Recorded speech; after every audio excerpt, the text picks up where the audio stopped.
ఈ విషయం ఎంతమందికి తెలుసో తెలీదు గానీ, అసల పవన్ కళ్యాణ్ గారి అసలు పేరు కోనిదేల కళ్యాణ్ బాబు. అవును. యెస్.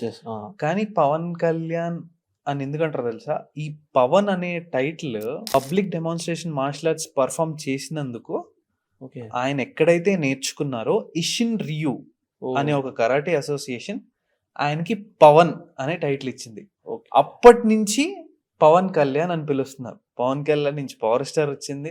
హ్మ్. పవర్ స్టార్ పవన్ కళ్యాణ్ నుంచి deputy chief minister Pithapuram MLA గారి తాలూకు వచ్చింది. యాహ్! తొలి ప్రేమ గమ్మత్తైన విషయం ఏంటంటే, కరుణాకరన్ గారు ఎక్కడో చెన్నైలో ఉంటే, ఒక తెలుగు మ్యాగజైన్ కవర్ పేజ్ మీద పవన్ కళ్యాణ్ గారి ఫోటో చూసారంట.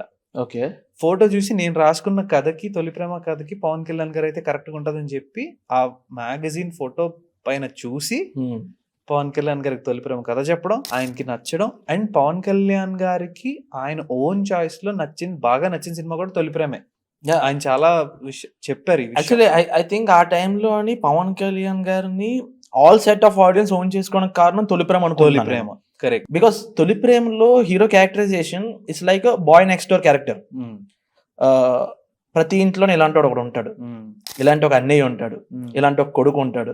ఇలాంటి ఒక ఫ్రెండ్ ఉంటాడు. అవును. సో ఇలాగా అమ్మాయిలని ట్రై చేసే అవును. అబ్బాయి ఉంటాడు. అవును. చాలా రియలిస్టిక్ గా ఓన్ చేసుకునే క్యారెక్టరైజేషన్ ఉంటుంది ఇందులో. ఇంకోటేంటంటే తొలి ప్రేమ టైంకి నేను ఇందాక చెప్పినట్టు చెన్నైలో ఉంటే తెలుగు కవర్ మ్యాగజైన్ పైన పవన్ కళ్యాణ్ గారి ఫోటో చూసి ఆయనకి ఒక ప్రొడ్యూసర్‌ని పరిచయం చేశారు. 'జీవీజీ రాజు' గారు తొలి ప్రేమ ప్రొడ్యూసర్. అవునవును. పవన్ కళ్యాణ్ గారితో 'గోకులంలో సీతకు' ముందు ఆల్రెడీ పనిచేశారు ఆయన.